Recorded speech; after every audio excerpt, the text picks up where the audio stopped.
This is called It Takes One to Know One. Recently, I was criticized for being critical.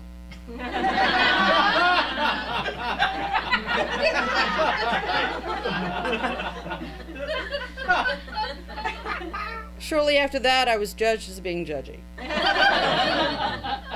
So to that I have to say, I know you are, but what am I? Look, I know I'm judgy. It's just not always real, okay? Being judgy is simply more fun and more interesting and more stimulating than being polite or considerate. I don't really care about all of the things that I judge. I don't really care about the girl in Whole Foods wine section who's speaking in a baby voice asking, what's the difference between Chardonnay and how do you say that? Sauvignon, what? I don't really think she was molested as a child.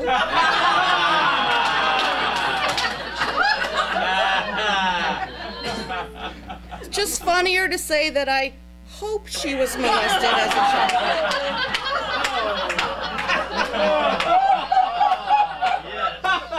Which would explain that voice and the fact that I want to give her a sharp karate chop straight to the clavicle. It's just a funnier choice. Now, because we are thinkers, we know that a discerning mind forms opinions about things, Tom. We can admit that we're all judgy. I mean, some of us own it and some of us try to dress it up. And here's the thing. If you use beautiful and sparkly wrapping paper with frilly bows and fancy garland to wrap up a big pile of runny hog shit and call it a gift, it's still gonna have a funky smell when you hand it to me. But now, I have to thank you and act like I'm grateful for that shit. Recently, I had a friend say to me, I want you to take this class because I care about you and I want you to be able to live your best life.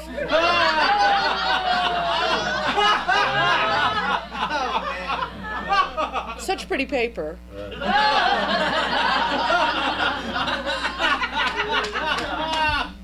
But when someone tells you they want you to live your best life, they are implying that in their judgment, you are not currently living your best life. My reply was polite, with underpinnings of inviting my friend and his class to give themselves a sound ass fucking with a pair of rusty hedge trimmers. And when I quit the course due to its culty nature and dickish leanings,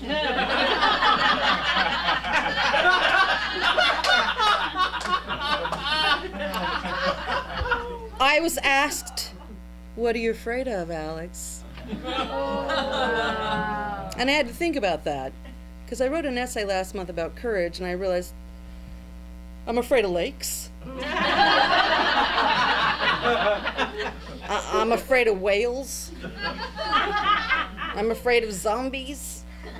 I'm afraid that if I stay in this class for one more minute, I will probably at least twice use the pen that you gave me and shove it up through someone's jaw, past their soft palate, into their hypothalamus, causing uncontrollable urination before death.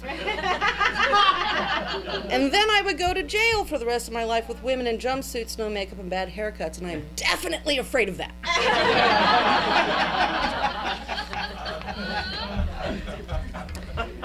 Originally, I asked my friend about this class because I was looking to get credentialed to be a life coach. And I feel you all judging me.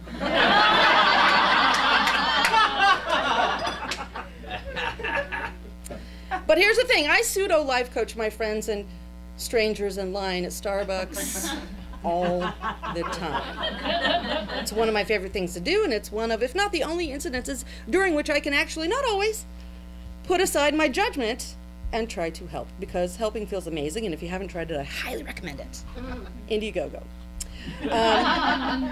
So this class, and I promised my friend I wouldn't use his name or mention the course because I am so critical of it. So let's just say it's an offshoot of EST.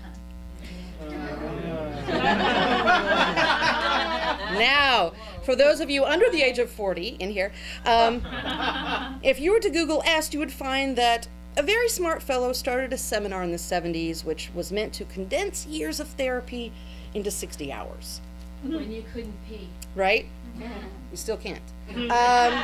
While I deeply believe in living life in the here and now and not in some imagined future where everything is rosy after we get the 5-picture deal, buy a private jet, lose 30 pounds, and have an affair with a young and energetic personal assistant, I do not believe you condense years of anything into 5 long-ass brainwashing days.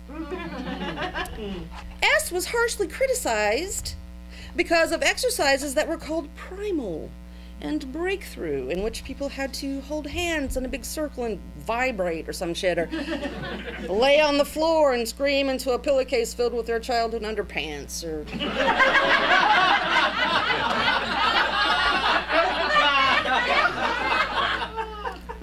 burn a small woodland creature on a sacrificial mound that looked like Tony Robbins or in some shit. I don't know, it was controversial, is what I'm saying. Now, coming from a Southern Baptist background, when I walked into the lobby of La Quinta Hotel on Century by the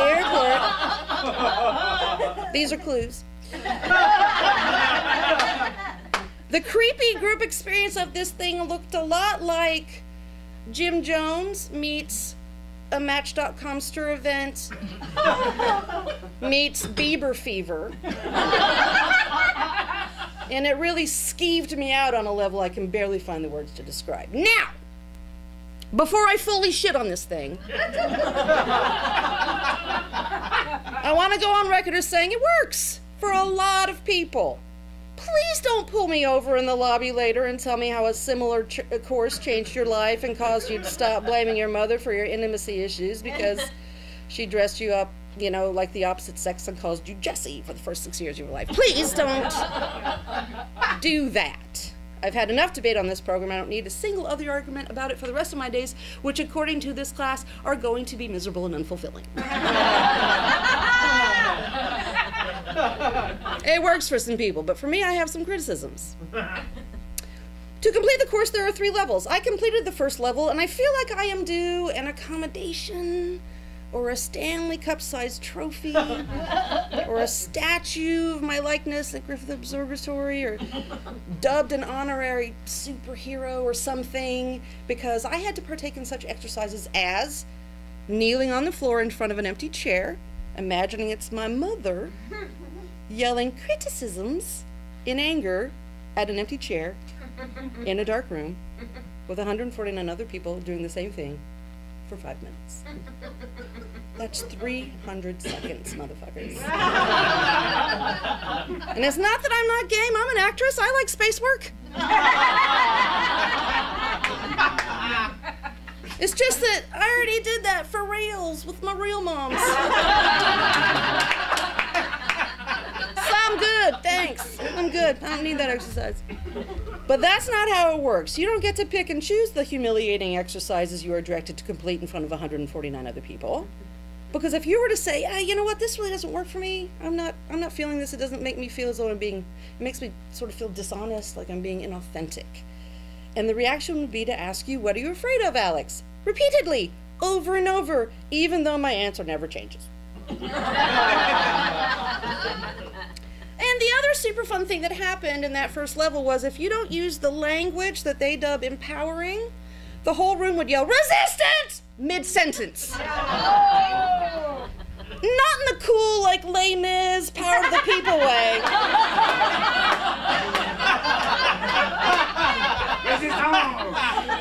In the not-so-cool, robotic, Pavlovian response way.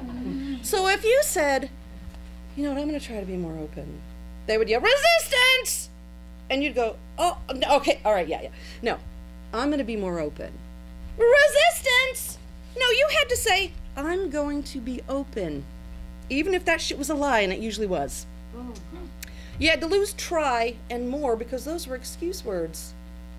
So I kept my opinions to myself until day 5 at dinner time with my small group when it was time to discuss committing to the next level. And at this point, I finally voiced my reservations while the group kept saying, resistance!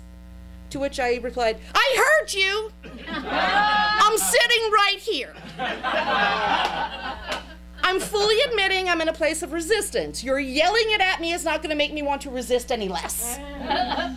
So my group leader said, Alex, you have control issues. And I said, doy.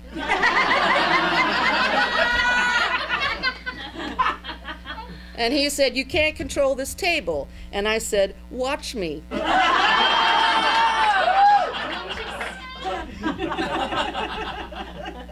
The fact that they even wanted me to take the next level of this course made me suspicious. And the only reason I paid my non-refundable $500 deposit was because my friend said to me shortly after at a lunch, Alex, you judge everything.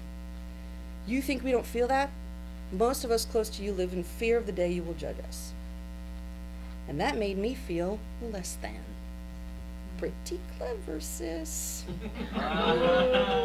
So remember at the top when I said I judge, but it's not always real? Well, after I quit, I had a conversation with him, and he said, well, listen, anyone I've ever talked to about you only has wonderful things to say. So, it's you then. You're the one who's afraid of the day that I will judge you, which is really your issue, right? So question, why do you give a single shit about what I think about you? Haven't they taught you in this course that what other people think about you is none of your business? Might want to add that to your syllabus. 2, I want my motherfucking $500 back. He was a dick. No, his name was Dick. And also, I was judging him to be a dick. We are not only allowed to have opinions, we should be encouraged to have opinions. Sorry, Tom. When I walked out of the second level on day 1, I did so because the training leader / made man, because he was mafioso, told the group, and I quote, if you are not 100% committed to this course, don't come back after the break. So I thought, oh, you know what, I shouldn't go back.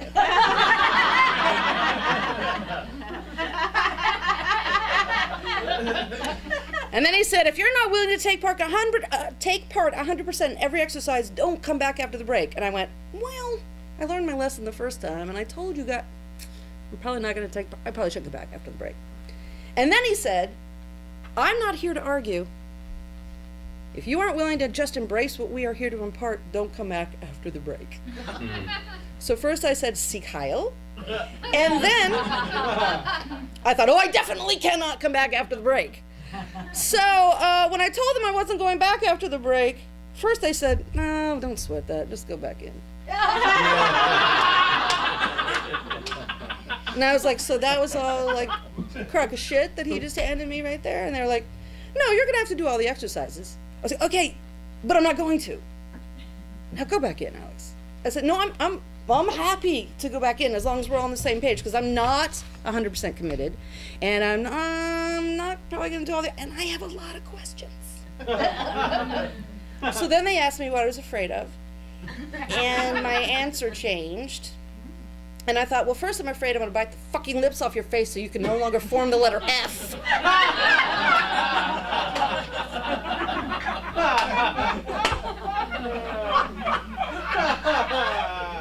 But what I said was, I'm afraid of groupthink, and I think what you're doing here is dangerous. And when he said to me, you're going to get so much out of this, Alex, you're a powerful woman. And I said, oh, I know. And that is why I don't understand why you want me to go back into that room, because I'm going to influence some people in a way I don't think you want me to do it. So then he got a little not so pleasant, and he said, Alex, you're so addicted to being right. And I said, right?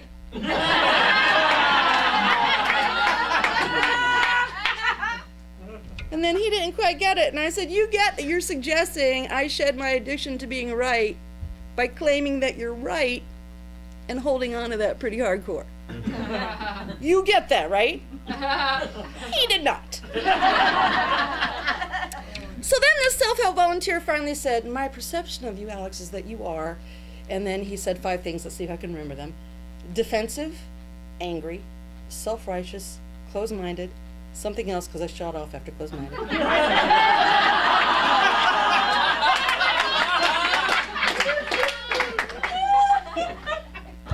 And I said, I'm going to stop you, Mike, and I'm just going to agree with you. I grant you, I am all of those things some of the time. I'm just not ashamed of them. Sometimes I'm shitty, and sometimes I'm great, and any other way would be kind of as boring as rice cakes. And then I left. Now, anybody want to take odds on if those fuckers judged me after I left? Or trashed me to the group? Because I was in the first course, and I can tell you what they talked about when people left.